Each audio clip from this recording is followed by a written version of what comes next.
Hello friends, welcome to Gargi classes. Date आज की 3 April 2021 और देख लेते हैं इंडियन एक्सप्रेस के एडिटोरियल और आइडिया पेज से इंपॉर्टेंट आर्टिकल्स जो अभी हम डिस्कस करने वाले हैं।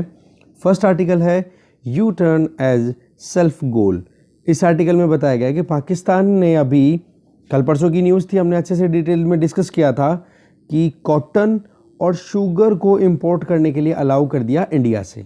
ओके, और आप देखोगे कल ही पाकिस्तान से स्टेटमेंट निकल के आया कि 5 कैबिनेट मिनिस्टर्स, इमरान खान सरकार में जो कैबिनेट मिनिस्टर उनमें से 5 बंदों ने ये कहा है कि हम तब तक इंडिया के साथ में ट्रेड रिलेशनशिप अच्छे से इस्टेब्लिश नहीं करेंगे जब तक कश्मीर को स्पेशल स्टेटस ना दे दिया जाए। कश्मीर का जो पहले से चलता आ रहा था तरीका, स्टेटहुड पूरी कंप्लीट ना मिले, तब तक हम नहीं करेंगे इंडिया के साथ में कोई ट्रेड। तो आप देखोगे ये यू टर्न देखने को मिल रहा है।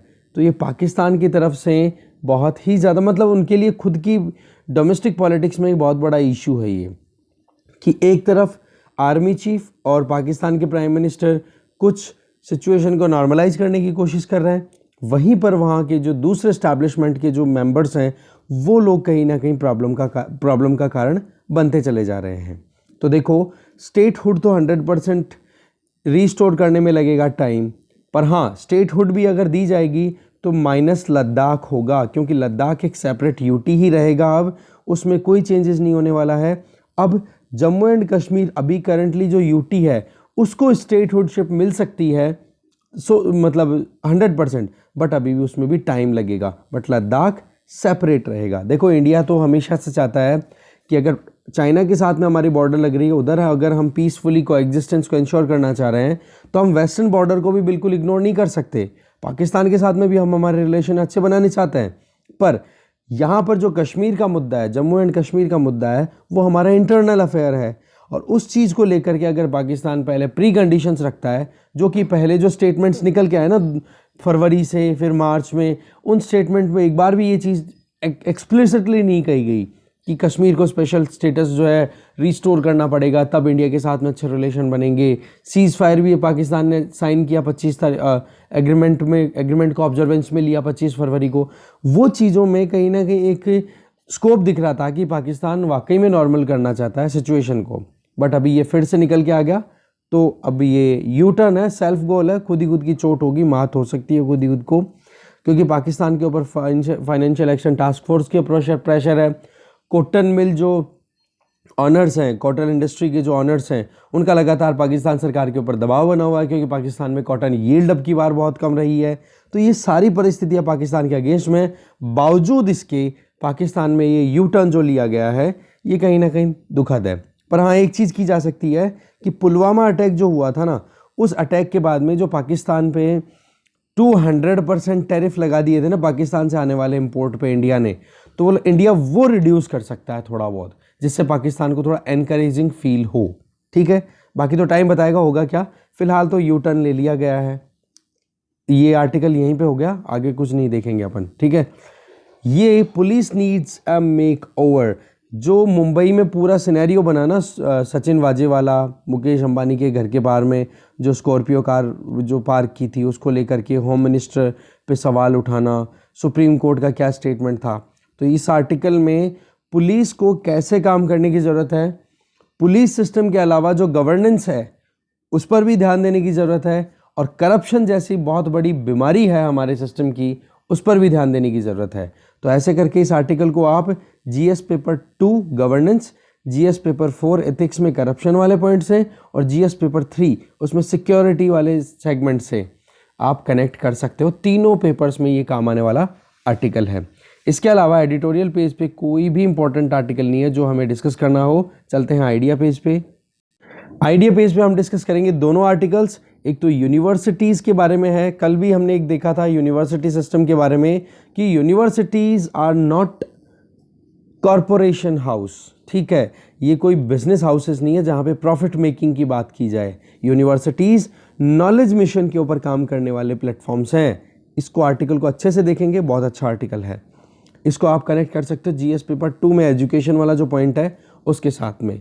इधर आप देखोगे अनरीजनेबल रेस्ट्रिक्शंस, जो राइट टू एजुकेशन एक्ट है 2009 का, उस एक्ट में जो भी डिस्क्रिमिनेटरी प्रोविजंस हैं अलग अलग एजुकेशनल इंस्टीट्यूशंस के ऊपर उन डिस्क्रिमिनेटरी प्रोविजंस को यहाँ पर क्वेश्चन किया जा रहा है और राइटर डिमांड कर रही हैं कि वो करेक्ट होने चाहिए। तो इस आर्टिकल को भी आप जीएस पेपर 2 के एजुकेशन वाले पॉइंट से कनेक्ट कर सकते हो। ठीक है, देखते हैं अब आर्टिकल्स को डिटेल में। फर्स्ट आर्टिकल है police needs a makeover. Article लिखा है प्रकाश सिंह ने। देखो, अभी जो स्कैंडेलियस चेन चल चुकी है महाराष्ट्र में कि एक तो स्कॉर्पियो कार का पार्क होना जिसमें जेलेटिन स्टिक्स थी, एक्सप्लोजिव स्टिक्स थी, मुकेश अंबानी के घर के पास में मिलना, फिर उसके बाद में जो डिपोज पुलिस कमिश्नर है उसका अब पोस्ट पर रीस्टोर कर देना, मतलब जिसको ऑलरेडी सस्पेंड कर रखा था सचिन वाजे को, उस पुलिस कमिश्नर को फिर से उसकी जगह दे देना और साथ में ये कहना कि भाई आप जाओ और चंदा इकट्ठा करो, एक्सटॉर्शन इकट्ठी करो जो रेस्टोरेंट्स हैं, जो भी बार्स हैं, जो भी होटल्स हैं, इनसे। और इसमें फिर बाद में एलिगेशन किसके अगेंस्ट में आ गया? स्टेट के होम मिनिस्टर के। तो आप देखो कितने सारे ट्विस्ट आ चुके हैं इस पूरे केस में। फिर बात चली जाती है सुप्रीम कोर्ट में। सुप्रीम कोर्ट में बात कौन लेकर के जाता है? Former police commissioner of Mumbai Parambir Singh, वो सुप्रीम कोर्ट में जाते हैं और वो कहते हैं कि भाई ये जो पूरा मुद्दा है ना, यहाँ पर आपको ध्यान देने की ज़रूरत है। तो सुप्रीम कोर्ट में जब ये मुद्दा पहुँचा तब ये क्लियर हो गया कि ये कोई छोटा मैटर नहीं है। यहाँ पर तो एडमिनिस्ट्रेटिव प्लेटफॉर्म्स के पॉइंट ऑफ व्यू से देखें तो बहुत बड़ा मुद्दा है। इट्स अ सीरियस केस, इस पर बहुत ज़्यादा ग्रेव स्टडी करने की ज़रूरत है, डीप स्टडी करने की ज़रूरत है। पर सुप्रीम कोर्ट ने क्या कहा जब परमवीर सिंह वहाँ पहुँचे? बोला आर्टिकल 226 के अंडर में, जो कि रिट जुरिस्डिक्शन प्रोवाइड करता है हाई कोर्ट्स को, तो बोला आर्टिकल 226 के अंडर में आप बॉम्बे हाई कोर्ट में अपनी पिटीशन दायर करो, ना कि सुप्रीम कोर्ट में। बोले क्यों? क्योंकि सुप्रीम कोर्ट से ज़्यादा वाइडर जुरिस्डिक्शन है, रिट जुरिस्डिक्शन किसका है? हाई कोर्ट का। तो बोला आप बॉम्बे हाई कोर्ट में अपनी पिटीशन डालो। साथ में आप देखोगे कि प्रकाश सिंह केस जो था, प्रकाश सिंह केस जिसमें पुलिस में रिफॉर्म से रिलेटेड रिकमेंडेशंस दी थी, डायरेक्शंस दी थी सुप्रीम कोर्ट ने, उस केस को कोट करते हुए कहा कि देखो अगर हम देखें केवल एक मूल मंत्र है पुलिस को ठीक करने का और उस पर टाइम पे काम भी होता रहना चाहिए। मतलब ऐसा नहीं कि एक बार आपने करेक्शन कर दिया तो आप छोड़ दोगे, टाइम टू टाइम उसको रिव्यू करते रहो। ठीक है, ओकेजन अगर सूट करता है, क्या वाकई में अपॉर्चुनिटी ऐसी आ चुकी है, मौका ऐसा आ चुका है, क्या वाकई में एक्शन लेना चाहिए, और उस ओकेजन की सीरियसनेस भी आप देखो, तो वहाँ पर जो लोग भी कंसर्न्ड है, अगर वो लोग उस ओकेजन के ऊपर अटेंशन पे नहीं कर रहे हैं तो प्रकाश सिंह केस के जजमेंट को अप्लाई करने के लिए उन पर दबाव बनाओ।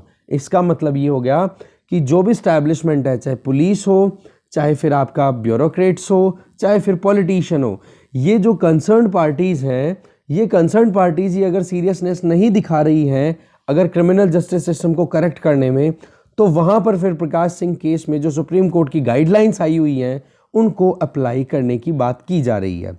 ठीक है, तो बॉम्बे हाई कोर्ट ने परमवीर सिंह को रोक दिया कि भाई आप एफआईआर मत लगाओ होम मिनिस्टर के अगेंस्ट में। आप देखो कितनी एक अलग ही सिचुएशन बन रही है कि पुलिस कमिश्नर सारी बातें ओपन करना चाह रहा है। ये एक तरीके से विसल ब्लोअर का काम हो रहा है। अभी वो बात अलग है कि ये कई सालों से चलता आ रहा है और ये कोई एक स्टेट पे कन्फाइंड नहीं है, ध्यान रखना आप, कि केवल बॉम्बे या फिर महाराष्ट्र में कन्फाइंड है। ये हर एक स्टेट में अलग अलग तरीके का एक प्रेवलेंस देखने को मिलेगा, जहाँ पर पुलिस, ब्यूरोक्रेट्स और पॉलिटिशियन और क्रिमिनल्स, इनके बीच का एक नेक्सस देखने को मिलता है, राइट।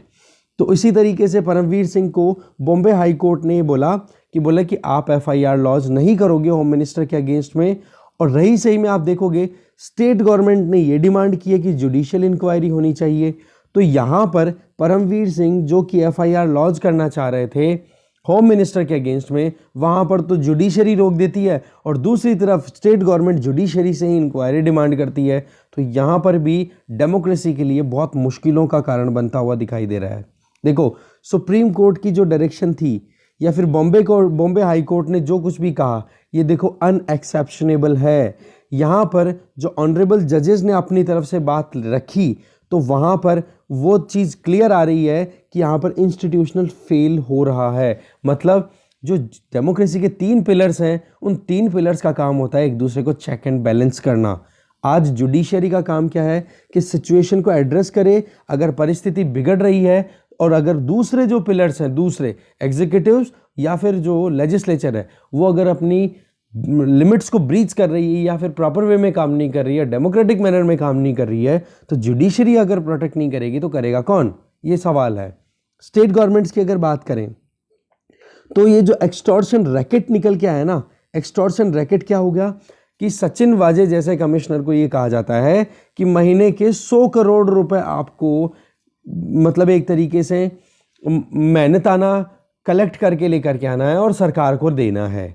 तो इस तरीके से आप अगर जो रेस्टोरेंट्स हैं, जो पब्स हैं, जो बार्स हैं, उनके ऊपर अगर दबाव लगाओगे और उनसे फिर पैसा इकट्ठा करोगे जो कि इलीगल है, फिर वो सरकार कंज्यूम करे, तो इसका फ़ायदा किसको है, मेन स्टेट गवर्नमेंट को ही तो हो रहा है ना। अब आप देखो यहाँ पर ब्यूरोक्रेसी भी इसी के साथ में लगी हुई है।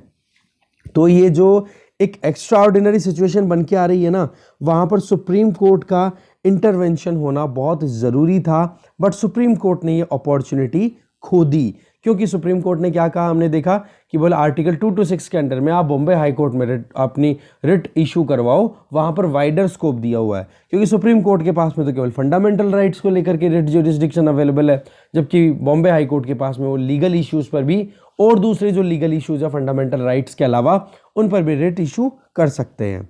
तो देखो बॉम्बे हाई कोर्ट है, तो बॉम्बे हाई कोर्ट का जो कदम था वो टेक्निकली करेक्ट बताया जा रहा है यहाँ पर कि जो एफआईआर जो है वो रजिस्टर अगर हो तो उसके पहले केवल एलिगेशंस ही तो हैं। पर एक चीज़ यहाँ पर हमें देखनी पड़ेगी कि बॉम्बे हाई कोर्ट ने जो एफआईआर लॉन्च होने से रोका, बट एक चीज़ डायरेक्शन में भी दी कि भाई आप एफआईआर लॉन्च भी करो तो जो एलिगेशंस जिस पे लग रहे हैं ना आप उन पे लॉन्च करो, राइट।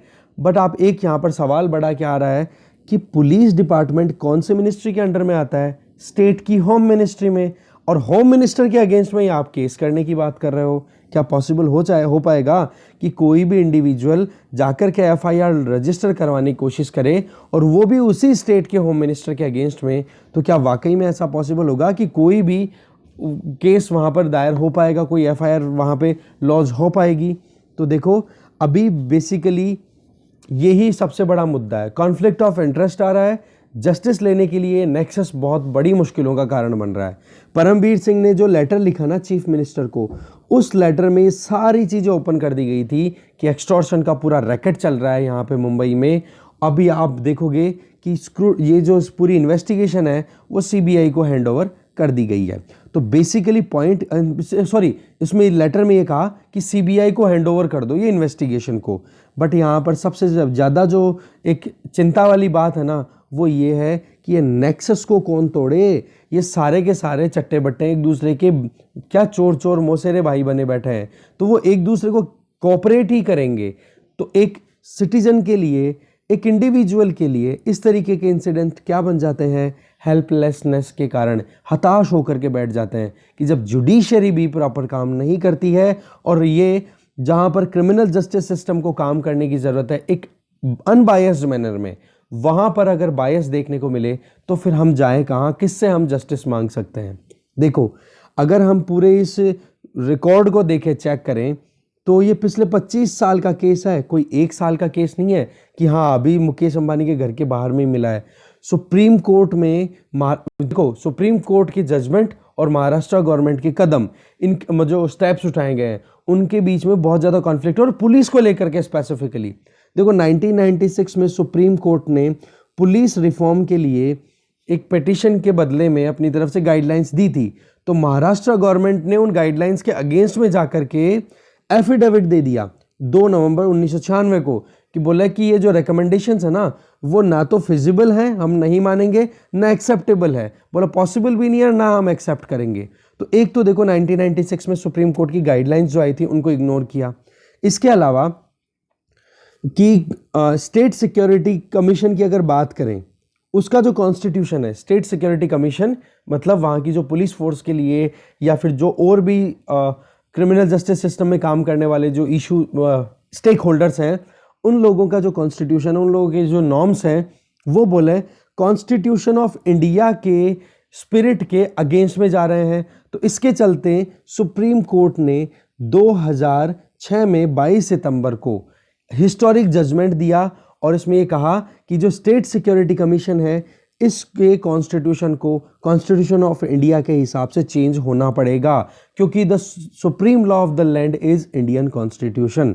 फिर आप देखोगे महाराष्ट्र गवर्नमेंट ने फिर से एक एफिडेविट फाइल करती है, महाराष्ट्र गवर्नमेंट जनवरी 9, 2007 को, और ये कहती है कि ये जो कुछ भी आप डायरेक्शन दे रहे हो ना, ये कहीं ना कहीं फिजिबल नहीं है। रिपीट कर दिया, बोला कि ये लीगल या प्रैक्टिकल रीजन जो आप कुछ भी दे रहे हो ना इम्प्लीमेंट करने के लिए, जो गाइडलाइंस आप दे रहे हो कि हाँ स्टेट सिक्योरिटी कमीशन के कॉन्स्टिट्यूशन को चेंज करना पड़ेगा इंडियन कॉन्स्टिट्यूशन के अकॉर्डिंग, बोला वो फिजिबल ही नहीं है। अब आप देखोगे इसके बाद में 2014 में Maharashtra police amendment and continuance act आता है और उसमें ये कहा जाता है कि जो कोर्ट की डायरेक्शन है उसके हिसाब से अगर देखें तो ये अमेंडमेंट एक्ट जो लाया गया था महाराष्ट्र में वो बिल्कुल भी कॉन्सोनेंस नहीं रखता, बिल्कुल भी मैचिंग नहीं रखता।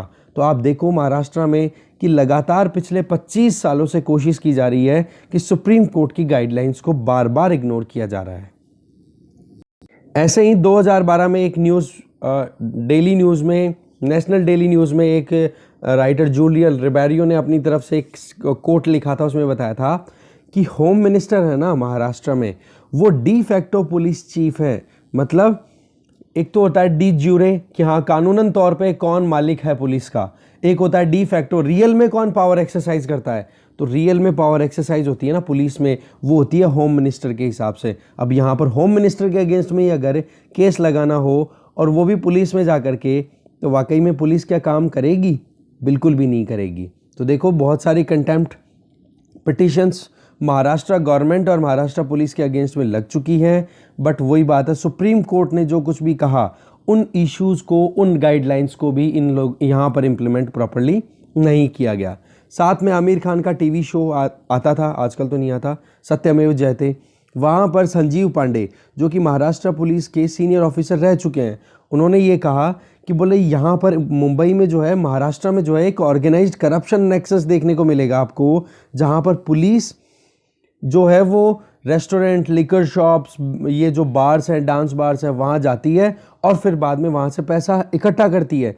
और आप देखोगे पहले तो पुलिस में वो पैसा बढ़ता है और फिर बाद में पॉलिटिशियन के पास में वो पैसा चला जाता है। तो ये एक्सटॉर्शन रैकेट है ना, ये मुंबई में बहुत सालों से चलता आ रहा है, ये कोई नया नहीं है। इसके अलावा 2020 में रश्मि शुक्ला जो कि कमिश्नर इंटेलिजेंस, उन्होंने अपनी रिपोर्टिंग के टाइम पे देखा कि एक ब्रोकर्स का कनेक्शन देखने को मिलता है। ब्रोकर्स का मतलब बातचीत की जाती है और पूरा एक ऐसा सिस्टम बनाया जाता है जिसमें कहीं पर अगर कोई विक्टिम जस्टिस मांगने भी चाहे तो उसको मिले ही ना, बस ऑप्शन एक बचे कि भाई अब तो पैसा देना ही पड़ेगा।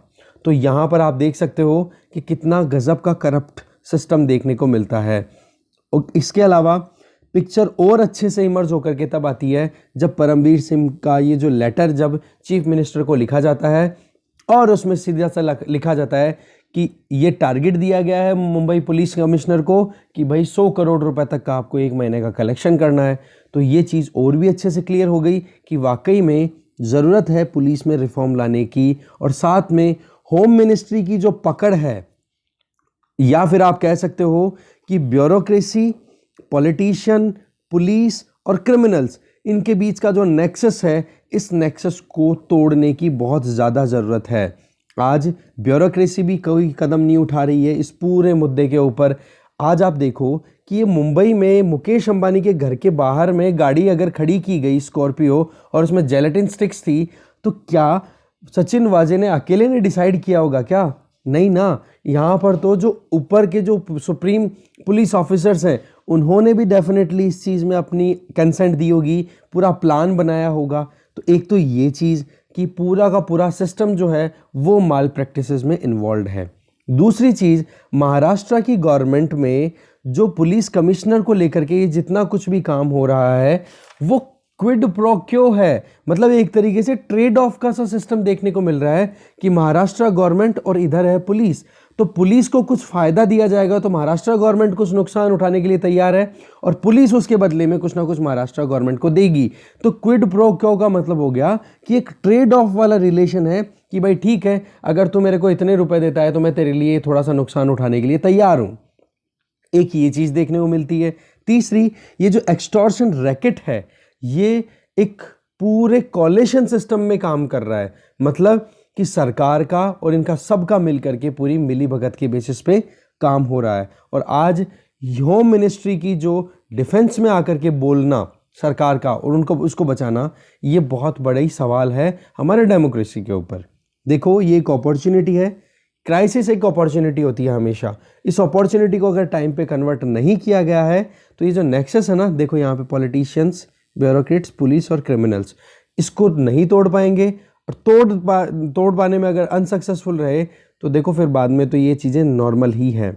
साथ में रही सही में जो दूसरा एक सेगमेंट है जिसका पुलिस अपने आप में एक पार्ट है, that is criminal justice system, जिसमें पुलिस, जेल और जुडिशरी तीनों मिलके काम करते हैं। बोलो वो भी फिर तो प्रॉपरली फंक्शन नहीं कर पाएगा।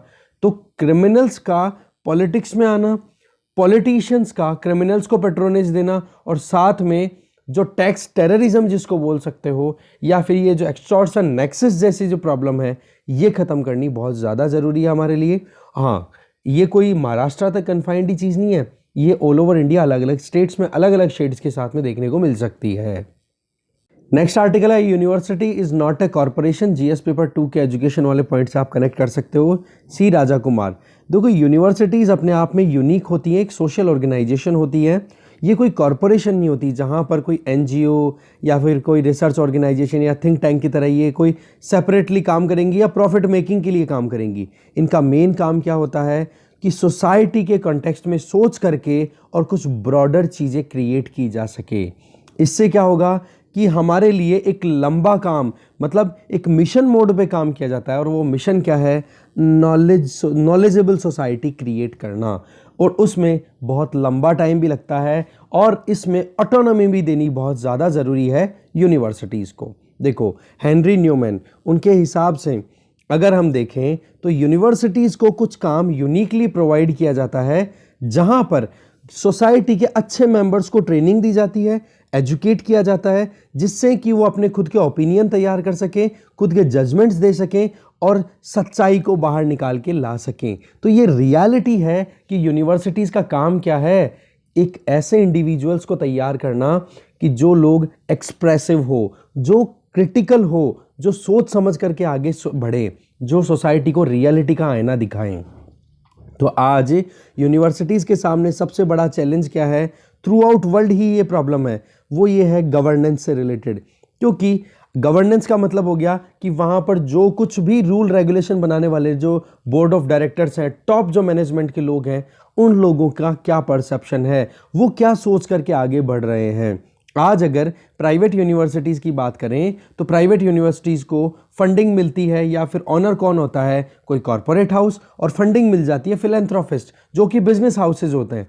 तो अगर उन पर, यूनिवर्सिटीज़ पर, ये जो ऑनर्स है, प्राइवेट ऑनर्स है, फिलैंथ्रोपिस्ट हैं, इनका अगर दबाव बनेगा तो आप बताओ कि ये यूनिवर्सिटीज़ ऑटोनोमसली कैसे काम कर पाएंगी बिना किसी प्रेशर के। इसी तरीके से दूसरी तरफ आप देखो कि सरकारी यूनिवर्सिटी है कोई, तो वहाँ पर सरकार की तरफ से फंडिंग आती है, तो सरकार जो चाहेगी वो काम फिर उस यूनिवर्सिटी को करना पड़ेगा। तो क्या वाकई में हम जिस तरीके की फैकल्टीज़ की एक्सपेक्टेशन रखते हैं, हमारी सोसाइटी की जो ज़रूरतें हैं, उस तरीके की फैकल्टी, स्टाफ, स्टूडेंट, पेरेंट्स और एक्रेडिटेड बॉडीज़ हम क्रिएट कर पाएंगे क्या रेगुलेटरी एजेंसीज इतनी ऑटोनॉमी दे रही है हमारी यूनिवर्सिटीज़ को? ये बहुत बड़ा सवाल है। इस सवाल पर काम होना चाहिए। एक डाइवर्सिफाइड मैनर में ऑटोनॉमी प्रोवाइड करने की ज़रूरत है यूनिवर्सिटीज़ को।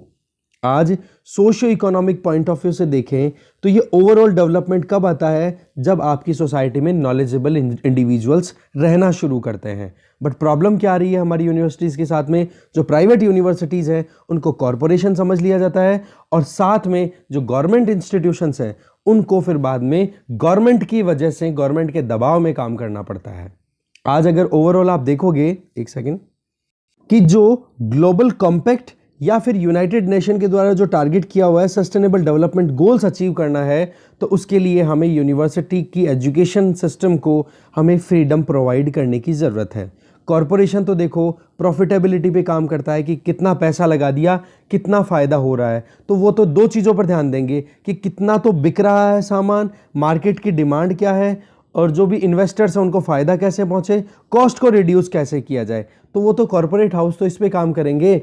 बट क्या यूनिवर्सिटी को इसीलिए बनाया जाता है क्या? यूनिवर्सिटीज़ को इसीलिए इस्टेब्लिश किया जाता है क्या? यूनिवर्सिटीज़ का मेन काम होता है क्रिएशन ऑफ नॉलेज, ज्ञान का निर्माण करना, ज्ञान का प्रसारण करना, साथ में डिसएमिनेटिंग दिस नॉलेज, नॉलेज का प्रसारण करना टीचिंग के थ्रू। यहाँ पर ये नहीं देखा जाता कि वाकई में नॉलेज से पैसा कितना बन रहा है। तो ज़रूरत किस चीज़ की है कि सोसाइटी में जो यूनिवर्सिटीज़ का मेन टारगेट है वो प्रॉपरली काम इम्प्लीमेंट हो, जिसका मेन काम क्या है? नॉलेज क्रिएट करना, नॉलेजेबल सोसाइटी बनाना। ये बात ठीक है कि जो भी कॉरपोरेट हाउसेज हैं उनको उनकी जो सोशल रिस्पॉन्सिबिलिटी है उसको चेक करने के लिए हमारे पास में एक यार्ड स्टिक है जिससे हम चेक कर लेते हैं, that is corporate social responsibility, CSR। उसके बेसिस पे जो कुछ भी वो काम कर रहे हैं ये चेक कर लेते हैं सोसाइटी के लिए कितना काम किया जा रहा है। इसके अलावा कि कार्बन फुटप्रिंट, कि हाँ पोल्यूशन कितना कर रही है वो पर्टिकुलर ऑर्गेनाइजेशन की जो इंडस्ट्री है, वो इससे भी थोड़ा देख सकते हैं। पर क्या वाकई में इसी बात को देख करके हम ये पता कर सकते हैं कि सोसाइटी में नॉलेज की ज़रूरत है वो कॉरपोरेट हाउसेस दे सकते हैं? इसके अलावा यूनिवर्सिटीज़ का काम क्या है? देखो, इंडिविजुअल स्पेसिफिक एक इंटेंजिबल आउटकम क्रिएट करना। इसका मतलब हो गया कि जो लोग ज्ञानी होते हैं वो लोग अपने ज्ञान से सोसाइटी को एनलाइटन करें, यूथ को इंस्पायर करें, जिससे कि वो लीडर्स बन सके, आने वाले टाइम के भावी लीडर्स बन सके। लर्नर्स को सिखाया जाए कि हाँ वो कैसे सोसाइटी की प्रॉब्लम को ख़त्म कर सकते हैं और एक सोसाइटी की प्रोग्रेस में वो कंट्रीब्यूट कर सकते हैं जब अपने करियर को खुद से एक्सप्लोर करेंगे। ये काम है यूनिवर्सिटीज़ का। तो केवल आप एक नैरो माइंडेडनेस के बेसिस पे कि हाँ कॉरपोरेट हाउसेस की यूनिवर्सिटीज़ अच्छे से काम करती है, या फिर जो प्राइवेट यूनिवर्सिटी एक बार खोल दी तो उसके बाद में एजुकेशन प्रेवलेंटली सबको मिलना शुरू हो जाएगी, तो क्या ये पॉसिबल हो पाएगा? देखो, जो टारगेट है ना सोसाइटी का, सोशो इकोनॉमिक ग्रोथ और नेशनल ग्रोथ की बात भी करें तो वहाँ पर भी सोशो इकोनॉमिक ग्रोथ की ज़रूरत है। तो उस केस में नॉलेज सोसाइटी हमारे लिए बहुत ज़्यादा ज़रूरी है कि वो बने, और उसके लिए यूनिवर्सिटीज़ को हमें स्ट्रेंथन करने की ज़रूरत है। यूनिवर्सिटीज़ हमेशा काम करती हैं तो आइडियाज़ पे करती हैं, और आइडियाज़ जो हैं वो फ्यूचर को शेप करते हैं, और उसी का फ़ायदा फिर सोसाइटी को मिलता है और वर्ल्ड को भी मिलता है फिर धीरे धीरे। तो ये जो इम्पैक्ट है ना, जो आज आप इनपुट डाल रहे हो उसका आउटकम जब भी मिलेगा उसमें देखो बहुत टाइम लगता है, कई बार कुछ साल लगते हैं, कई बार बहुत सारे साल लग जाते हैं। तो देखो, चाहे साइंस टेक्नोलॉजी, इंजीनियरिंग, मैथमेटिक्स, या फिर मेडिसिन, या ह्यूमैनिटीज़, या सोशल साइंस, ये अलग अलग स्ट्रीम्स के बारे में भी अगर बात करें तो इन सभी इंस्टीट्यूशन को एक वर्किंग कल्चर इनकी एकदम सेपरेट या ऑटोनॉमस वे में काम करती हुई मिलनी चाहिए। आज अगर हम देखें सस्टेनेबिलिटी के पॉइंट ऑफ व्यू से देखें, कॉर्पोरेट हाउसेस तो देखो प्रॉफिट पे ध्यान दे रहे हैं, हमने देखा अभी वो रेवेन्यू मैक्सिमाइजेशन पे काम करते हैं, पर क्या यही काम यूनिवर्सिटीज़ का है क्या? तो हम केवल और केवल ये कह के ये नहीं कह सकते कि जो यूनिवर्सिटीज़ हैं वो कॉरपोरेट हाउसेस की एकदम बिल्कुल मतलब उनकी जो फुटपाथ्स हैं उनको बिल्कुल फॉलो करेगी। आज वर्ल्ड की जो बड़ी यूनिवर्सिटीज़ है जिसमें एग्जांपल दिया जा रहा है ऑक्सफोर्ड और कैम्ब्रिज यूनिवर्सिटी, तो दोनों यूनिवर्सिटीज़ के एग्जांपल से हमें क्या देखने को मिलता है कि फैकल्टीज़ और जो लर्निंग स्टूडेंट्स हैं उनके बीच में इंडिविजुअल 1-to-1 इंटरेक्शन होता है, जिससे कि वो कोई भी रिटर्न वर्क अगर स्टूडेंट करके लेकर के आ रहा है तो उन रिटर्न वर्क्स को एनालाइज किया जा सके। सिमिलरली यूएसए में भी डिफरेंट यूनिवर्सिटीज़ में एक लिबरल माहौल बना हुआ है कि जहां पर एक इंडिविजुअल स्टूडेंट जो है वो फैकल्टी के साथ में बातचीत करे, डिस्कशन करे कि हाँ इस प्रॉब्लम का क्या सोल्यूशन हो सकता है। तो ये जो तरीके हैं जो टॉप यूनिवर्सिटीज़ में फॉलो किए जाते हैं वो ही हमें भी फॉलो करने की ज़रूरत है। यूनिवर्सिटीज़ को और कॉरपोरेशन को इनके देखो रोल बिल्कुल डिफरेंट होते हैं, एक प्रॉफिट मेकिंग है तो एक नॉलेज मेकिंग का काम करती हैं, तो दोनों का आप एक तरीके से ही ट्रीटमेंट नहीं दे सकते हो। आज यूनिवर्सिटी चाहे पब्लिक हो चाहे प्राइवेट हो, वो कहीं ना कहीं एक ही मिशन के लिए कमिटेड है, जो आपको समझ में आ गया, नॉलेज गेनिंग, सोसाइटी को और ज़्यादा प्रॉस्पर बनाना। तो सोसाइटी के लिए जो कंट्रीब्यूशन है उसको प्रॉपरली रिकॉग्नाइज करके फिर इनके हिसाब से फेवरेबल रेगुलेटरी स्ट्रक्चर बनाने की ज़रूरत है, एक तो। दूसरी, जो टीचिंग और रिसर्च है उसमें एक्सेलेंस लाने की ज़रूरत है। तीसरी, जो यूनिवर्सिटीज़ है उनको फाइनेंशियली एम्पावर करने की ज़रूरत है। तो ये तीन काम बहुत ही ज़्यादा इंपॉर्टेंट है। ये तीन काम जब हो जाएंगे तो इससे बहुत फ़ायदा होगा। मैं रिपीट कर रहा हूँ, ये तीनों काम कौन से हैं? नंबर 1 कि आप प्रोमोट करो टीचिंग और रिसर्च में एक्सेलेंस को। दूसरा, फेवरेबल रेगुलेटरी स्ट्रक्चर तैयार करो जिससे कि यूनिवर्सिटी अपने हिसाब से ज़्यादा पोटेंशियल को गेन कर पाए। और तीसरा, फाइनेंशियली एम्पावरमेंट होना चाहिए इन यूनिवर्सिटीज़ का। देखो, यूनिवर्सिटीज़ में एक टारगेट क्या होता है कि अच्छे से अच्छी नॉलेज क्रिएट की जाए, सोसाइटी के लिए बढ़िया काम हो, तो फैकल्टी स्टूडेंट रेशियो भी राइज हो, जिससे ज़्यादा से ज़्यादा फैकल्टीज आए, ज़्यादा से ज़्यादा स्टूडेंट्स आए। इससे क्या होगा कि उनकी रेपुटेशन बनती है, और उनकी रेपुटेशन बनाने के लिए कुछ भी करना है तो देखो, एकेडमिक फ्रीडम और ऑटोनॉमी इंश्योर करनी ज़रूरी है। कॉर्पोरेट हाउसेस को अगर आप चेक करो तो वहाँ पर तो कॉर्पोरेट सोशल रिस्पॉन्सिबिलिटी के बेसिस पे आप देख लेते हो कि सोसाइटी के लिए क्या किया, पर क्या यूनिवर्सिटी का केवल कॉर्पोरेट सोशल रिस्पॉन्सिबिलिटी का काम ही है क्या? देखो, ऑटोनॉमी और इंडिपेंडेंस देने की बात करें अगर यूनिवर्सिटी को, तो वो तो नेशनल एजुकेशन पॉलिसी 2020 में भी एनविसाज की हुई है। तो हमें इस चीज़ पर ध्यान देना पड़ेगा कि भाई जो रिसर्च या फिर टीचिंग का जो काम है उसका मेन ऑब्जेक्ट, ये ही मेन ऑब्जेक्टिव होता है यूनिवर्सिटी का, जहां पर एक इंडिविजुअल जाकर के अपने ओपिनियन खुद के तैयार करे और जो भी कमियां सिस्टम में चल रही है उस सिस्टम को रेक्टिफाई करने के लिए अपनी कोशिशें जारी रखे।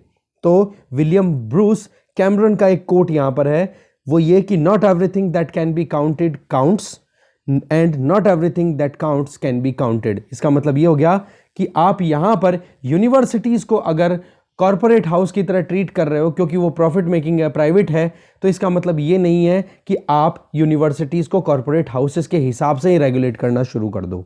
ठीक है, आगे चलते हैं। नेक्स्ट आर्टिकल है अनरीजनेबल रेस्ट्रिक्शंस। आर्टिकल लिखा है आंखी घोष ने। देखो, फंडामेंटल राइट की अगर बात की जाए तो पहले तो राइट टू एजुकेशन एक्ट से पहले, आज तो चलो ठीक है हमारे पास में आर्टिकल 21A है, उसके पहले का क्या सीन था वो देखते हैं। देखो, स्टेट फंडामेंटल राइट्स का काम क्या है, बोले स्टेट के अगेंस्ट में है ये फंडामेंटल राइट। मतलब सरकार अपनी ताकतों को ज़्यादा यूज़ ना करे, सिटीजन्स को, एक एक इंडिविजुअल को उसका राइट पूरा मिले, उसके लिए फंडामेंटल राइट्स दिए हुए हमारे पार्ट 3 ऑफ इंडियन कॉन्स्टिट्यूशन में। तो ये तो देखो एक वर्टिकल एप्लीकेशन हो गई कि फंडामेंटल राइट्स का यूज़ करके एक इंडिविजुअल अपने आप को प्रोटेक्ट कर सकता है। पर इसमें हॉरिजॉन्टल एनफोर्समेंट भी वहाँ पर देखने को मिलता है। वो ये कि जो इंडिविजुअल है उसको दूसरे इंडिविजुअल से भी तो प्रोटेक्शन की ज़रूरत है ना। तो इसी चीज़ को ध्यान में रख करके जो कंपलसरी एजुकेशन एक्ट है ना, right to free and compulsory education act, जिसको हम राइट टू एजुकेशन एक्ट के नाम से भी जानते हैं, 2009 में लाया था, तो वो ये हॉरिजॉन्टल एनफोर्समेंट वाली कैटेगरी में आता है। देखो, पहले तो एजुकेशन जो थी ना, एलिमेंट्री एजुकेशन, वो आर्टिकल 45 में directive principle of state policy DPSP के अंडर में आया करती थी। फिर उसके बाद में उसमें क्या लिखा हुआ था कि स्टेट कोशिश करेगा, स्टेट की ये जिम्मेदारी है कि जो भी 14 साल तक के बच्चे हैं उनको कंपलसरी एजुकेशन फ्री में प्रोवाइड की जाएगी, एलिमेंट्री एजुकेशन 14 साल तक की। और सुप्रीम कोर्ट ने 1992 में अपनी तरफ से जो जजमेंट दिया था, Mohini Jain versus state of Karnataka, उसमें ये कहा था कि राइट टू एजुकेशन जो है वो राइट टू लाइफ, जो कि आर्टिकल 29 के अंडर रिकॉग्नाइज्ड है, उसी के अंडर आ जाता है। सिमिलरली जो उन्नी Krishnan JP versus state of Andhra Pradesh case में सुप्रीम कोर्ट ने फिर से कहा था कि ये स्टेट की ड्यूटी है कि 14 साल तक की एज तक के बच्चों को जो इकोनॉमिक कैपेसिटी उनकी वीक है तो उन बच्चों की एजुकेशन इंश्योर की जाए। तो ये चीज़ सुप्रीम कोर्ट ने बार बार कही है कि राइट टू एजुकेशन जो है एक फंडामेंटल राइट है। फिर होता क्या है कि 86 कॉन्स्टिट्यूशनल अमेंडमेंट एक्ट आता है और उसके बाद कॉन्स्टिट्यूशनल अमेंडमेंट एक्ट आता है 2002 में, और आप देखोगे आर्टिकल 21A जोड़ दिया जाता है हमारे कॉन्स्टिट्यूशन में, और एक नया आर्टिकल जुड़ने के बाद में राइट टू एजुकेशन जो है वो फंडामेंटल राइट एक्सप्लिसिटली शो होना शुरू हो गया। आप देखोगे एक और लैंडमार्क जजमेंट आता है TMA पाई फाउंडेशन वर्सेस PA इनामदार। इसमें कॉन्स्टिट्यूशनल राइट टू एजुकेशन की बात अगर की जाए तो उसके ऊपर ये स्टेटमेंट आया और इसमें ये कहा कि प्राइवेट इंस्टीट्यूशंस जो है ना, वहां पर कोई रिजर्वेशन की जरूरत नहीं है क्योंकि उनको कोई भी फैसिलिटी प्रोवाइड नहीं की जाती। इसके अलावा माइनॉरिटी और नॉन माइनॉरिटी इंस्टीट्यूशन, वहां पर भी ट्रीटमेंट उनको भी डिफरेंटली दिया गया। कहने का मतलब रिजर्वेशन का जो प्रोविज़न था ना, उस प्रोविज़न के बेसिस पे सुप्रीम कोर्ट ने अपने एक verdict TMA foundation and PA Inamdar, मतलब इसको बोलते हैं PA इनामदार केस। इसमें सुप्रीम कोर्ट ने क्या कहा, कोर्ट की तरफ से क्या आया कि बोला प्राइवेट इंस्टीट्यूशन और माइनॉरिटी और नॉन माइनॉरिटी इंस्टीट्यूशन जो भी है जिनको फ़ायदा नहीं मिल रहा है, तो बोलो उनको आप सेम ट्रीट नहीं कर सकते हो। दूसरा, जो प्राइवेट इंस्टीट्यूशंस हैं उनके ऊपर कोई ऑब्लिगेशन नहीं है कि वो रिजर्वेशन प्रोवाइड करे, जो 25% समथिंग का स्कोप बाद में ऐड किया जाता है। फिर क्या होता है कि 2005 में 93rd कॉन्स्टिट्यूशनल अमेंडमेंट एक्ट लाया जाता है, आर्टिकल 15 में क्लॉज 5 के बेसिस पे, और ये किया जाता है कि जो इनामदार में जो सुप्रीम कोर्ट का वर्डिक्ट था ना, जिसमें ये कहा था कि जो प्राइवेट इंस्टीट्यूशन है, प्राइवेट एजुकेशनल इंस्टीट्यूशन है, वहां पर कोई रिजर्वेशन का प्रोविजन नहीं है, तो उस प्रोविजन को ओवरकम करने के लिए, ओवरटर्न करने के लिए सरकार ने 93rd कॉन्स्टिट्यूशनल अमेंडमेंट एक्ट लाया। और वो 15वां जो आर्टिकल है जिसमें हम देखते हैं कि फंडामेंटल राइट अगेंस्ट डिस्क्रिमिनेशन, की जो भी कोई भेदभाव करे उसके अगेंस्ट में फंडामेंटल राइट्स हैं, उसके बेसिस पे ये डिसाइड किया कि प्राइवेट जो भी इंस्टीट्यूशंस हैं वहाँ पर बैकवर्ड क्लास के स्टूडेंट्स के लिए रिजर्वेशन देना पड़ेगा। तो ओवरऑल इनामदार के अंदर जो सुप्रीम कोर्ट का वर्डिक्ट था ना, उसको ओवरटर्न कर दिया इस अमेंडमेंट के बेसिस पे। फिर उसके बाद में राइट टू एजुकेशन एक्ट आ जाता है 2009 में, और आप यहाँ पर देखोगे कि वहाँ पर डायरेक्टली डिस्क्रिमिनेट करने की तो कोशिश की नहीं गई है कि जो स्टूडेंट्स हैं जो माइनॉरिटी में या नॉन माइनॉरिटी इंस्टीट्यूशन में पढ़े गए हैं, पर 25% का जो प्रोविजन है ना 2009 का जो राइट टू एजुकेशन एक्ट है ना, इसमें कोई डिस्क्रिमिनेशन नहीं है माइनॉरिटी और नॉन माइनॉरिटी इंस्टीट्यूशंस में, पर 25% रिजर्वेशन वाला जो मुद्दा है ना, वो आप देखोगे उसको लेकर के यहाँ पर पूरा आर्टिकल में समझाया है कि 25% रिजर्वेशन की जब बात आई तो बोला कि जो प्राइवेट इंस्टीट्यूशंस हैं, प्राइवेट जो स्कूल्स हैं, वहाँ पर रिजर्वेशन देना पड़ेगा सोशियो एजुकेशनली बैकवर्ड क्लासेस के जो भी स्टूडेंट्स आते हैं उनके लिए। और ये मुद्दा फिर आता है हो गया ये 25% वाला प्राइवेट, तब जाकर के फिर society for unaided private school of Rajasthan versus union of India case में सुप्रीम कोर्ट ने अपनी तरफ से इस वैलिडिटी को अपहेल्ड किया कि वाकई में जो अनएडेड माइनॉरिटी स्कूल्स हैं, बोला उनको छूट देनी चाहिए, बाकी प्राइवेट इंस्टीट्यूशंस और माइनॉरिटी इंस्टीट्यूशन जिनको सरकार की तरफ से फंडिंग आती है, बोला उन दोनों को 25% सीटें जो हैं वो बैकवर्ड क्लास के स्टूडेंट्स के लिए रखनी पड़ेगी। ये प्रोविज़न फिर बाद में सुप्रीम कोर्ट ने अपनी वर्डिक्ट में अपहेल्ड किया कि 25% रिजर्वेशन प्राइवेट इंस्टीट्यूशन में रखनी पड़ेगी। और साथ में ये हुआ, हाँ ये हो गया जजमेंट। फिर उसके बाद में राइट टू एजुकेशन एक्ट में अमेंडमेंट लाया जाता है 2012 में, और उसमें लिखा जाता है कि आर्टिकल 29 और आर्टिकल 30 के हिसाब से राइट टू एजुकेशन एक्ट को इंप्लीमेंट किया जाएगा। अब आर्टिकल 29 और 30 क्या है कि जो माइनॉरिटी एजुकेशनल इंस्टीट्यूशंस है ना, उनके एडमिनिस्ट्रेटिव राइट्स को प्रोटेक्ट करना। अब माइनॉरिटी कौन होती है? अब माइनॉरिटी देखो, जो नंबर्स में कम है ना, जैसे मुस्लिम्स हो गए या फिर कोई और ऐसी सेक्शन हो गई जो खुद के एजुकेशनल इंस्टीट्यूशन चलाते हैं, और वहाँ पर स्टेट की तरफ से फंडिंग मिले या ना मिले वो एक अलग है, जो स्टेट एडेड है या फिर नहीं है, पर उन इंस्टीट्यूशन को इम्यूनिटी दे दी गई कि भाई आर्टिकल 29 और 30 में जो फंडामेंटल राइट दिए हुए हैं माइनॉरिटीज़ को कि वो अपने एजुकेशनल इंस्टीट्यूशंस की एडमिनिस्ट्रेशन को, प्रशासन को खुद के हिसाब से चला सकते हैं, बोला उनको ध्यान में रख करके फिर राइट टू एजुकेशन एक्ट में ये जो 25% का जो रिजर्वेशन का प्रोविज़न है वो इम्प्लीमेंट किया जाएगा। तो आपको एक चीज़ क्लियर हो गई होगी कि जो माइनॉरिटी इंस्टीट्यूशंस हैं वो प्रोटेक्टेड हैं, उनको छूट दे दी गई राइट टू एजुकेशन एक्ट के अंडर में। तो इस आर्बिट्रेरीनेस को, इस मनमानेपन को, इस एक्ट के मनमानेपन को कि भाई मन में आए जिसको छूट दे दी, मन में आए जिसको आपने चंगुल में ले लिया कि हाँ 25% आपको रिजर्वेशन देना ही पड़ेगा, तो इस चीज़ को फिर बाद में जो प्रमति एजुकेशनल ट्रस्ट है उनकी तरफ से फिर बाद में क्वेश्चन किया जाता है। और ये कहा कि फिर कोर्ट ने क्या कहा, मतलब चैलेंज किया गया, इसको बहुत बार चैलेंज किया गया, और प्रमति एजुकेशनल ट्रस्ट में ये कहा कि जो नॉन माइनॉरिटी एडेड और अनएडेड स्कूल्स हैं वो लेजिस्लेशन से बाउंडेड है। मतलब ये हो गए नॉन माइनॉरिटी एडेड का मतलब कौन से हो गए कि नॉन माइनॉरिटी और जिनको सरकार फ़ायदा देती है, और दूसरी अनएडेड स्कूल्स, जो स्कूल्स प्राइवेट स्कूल्स हैं उनको, तो उन लोगों पर ये दबाव बना दिया गया, ये क्लियर कर दिया कि भाई आपको तो रिजर्वेशन देना ही पड़ेगा। अब यहाँ पर आप देखो कि माइनॉरिटी इंस्टीट्यूशंस को एग्जम्पशन लगातार मिलता चला जा रहा है। अब ये जो स्ट्रिंजेंट रिक्वायरमेंट है इस लेजिस्लेशन में, इस कानून के अंतर्गत, ये कहीं ना कहीं एक प्राइवेट एडेड, जो प्राइवेट अनएडेड स्कूल्स हैं उनके लिए चिंता का कारण बना कि नहीं, उन पे कितना परेशानी है, कितना प्रेशर है। क्योंकि आप देखोगे कि नंबर्स देखोगे ना कि गवर्नमेंट स्कूल के कंपैरिजन में नॉन एडेड जो स्कूल हैं या फिर जिनको हम प्राइवेट स्कूल बोलते हैं, वो प्राइवेट स्कूल के नंबर गवर्नमेंट स्कूल के कंपैरिजन में बहुत ज़्यादा हैं। तो ये मुद्दा बहुत बड़ा इशू है कि प्राइवेट इंस्टीट्यूशन में जो लोग प्राइवेट एजुकेशन को प्रोवाइड करने के लिए अपने स्कूल्स खोलते हैं, वहाँ पर उन लोगों को कितनी हार्डशिप का सामना करना पड़ रहा है। इसके अलावा एक तरफ तो राइट टू एजुकेशन एक्ट है, एक तरफ है कॉन्स्टिट्यूशनल राइट आर्टिकल 21 के अंडर में, और रही सही में आर्टिकल 21A जो फंडामेंटल राइट बना दिया वो। तो दोनों में अगर आप देखोगे तो माइनॉरिटी और नॉन माइनॉरिटी इंस्टीट्यूशंस को लेकर के कहीं ना कहीं डिस्क्रिमिनेशन दिखाई दे रहा है। तो ये तो देखो आर्टिकल 21 और राइट टू एजुकेशन एक्ट की बात आ गई।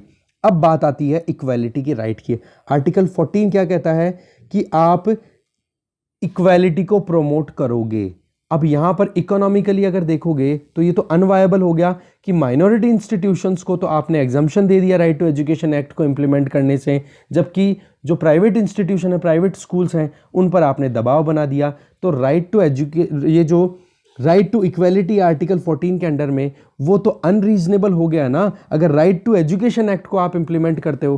क्योंकि यहां पर फिर बाद में आपने आर्टिकल 29 और आर्टिकल 30 का हवाला देकर के क्या कहा कि भाई आप माइनॉरिटी एजुकेशनल इंस्टीट्यूशंस को, उनके एडमिनिस्ट्रेशन को ध्यान में रख करके फिर राइट टू एजुकेशन को इंप्लीमेंट करोगे, जबकि आर्टिकल 14 क्या कहता है, सबको इक्वल ट्रीटमेंट मिलना चाहिए। तो कॉन्ट्राडिक्शन आया कि नहीं?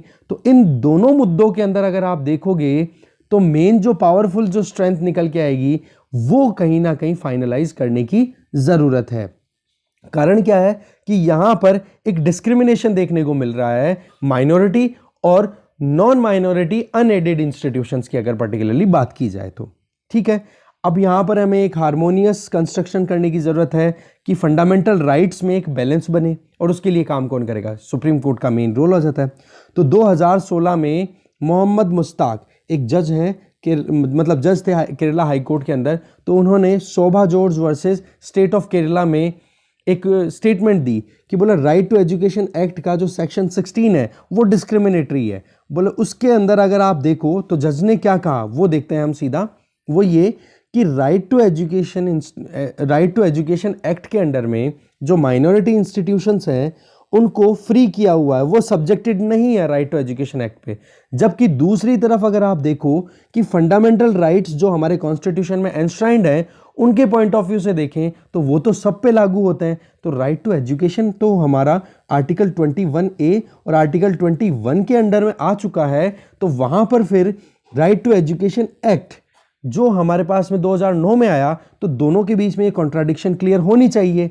और अगर दोनों में सुप्रीम देखें कि right to education act supreme है या कॉन्स्टिट्यूशन में फंडामेंटल राइट जो दिया वो सुप्रीम है, तो आप ये बताओ कि माइनॉरिटी इंस्टीट्यूशन को आप कैसे आप इस तरीके से बिल्कुल ही सेपरेट कर सकते हो? उनकी भी तो जिम्मेदारी बनती है ना रिजर्वेशन देने की। तो यही है, बोले जो स्टूडेंट्स हैं जो पढ़ना चाह रहे हैं तो उनके लिए अपॉर्चुनिटीज और ओपन करने की जरूरत है। कुछ इंस्टीट्यूशन प्राइवेट सेक्टर के जो एजुकेशन स्कूल्स हैं आप उन पर दबाव नहीं बना सकते हो, एक बैलेंस बनने की ज़रूरत है। साथ में ये भी ध्यान रखना है, देखो राइट टू एजुकेशन एक्ट का ये प्रोविज़न है कि जो पढ़ाने का जो तरीका है, पेडागोजिकल जो अप्रोच है वो क्वालिटी होनी चाहिए, टीचिंग का स्टैंडर्ड अच्छा होना चाहिए, बच्चे जो हैं वो जिस इंस्टीट्यूशन में पढ़ना चाहें उनको पूरा मौका मिले, डिस्क्रिमिनेशन बिल्कुल भी नहीं होना चाहिए। तो जो 93rd कॉन्स्टिट्यूशनल अमेंडमेंट एक्ट आया और साथ में जो सुप्रीम कोर्ट की सब्सिक्वेंट जो जजमेंट्स आई हैं उनसे हमें इंस्पायर होकर के, और साथ में केरला हाई कोर्ट का ये जो जजमेंट हमने अभी ऊपर देखा, इनको ध्यान में रख करके फिर अब काम करने की ज़रूरत है, जिससे कि ये जो डिस्क्रिमिनेटरी प्रोविजंस चल रहे हैं राइट टू एजुकेशन एक्ट को इम्प्लीमेंट करने में, उसको क्लियर करें। यहाँ पर सीधा मेन बात क्या आ रही है कि राइट टू एजुकेशन एक्ट और फंडामेंटल राइट्स के बीच में कॉन्फ्लिक्ट है, तो फंडामेंटल राइट्स यहाँ पे सुप्रीम है, तो उसके हिसाब से काम करने की ज़रूरत है। तो डिस्कशन भी यहीं खत्म है। Thank you very much.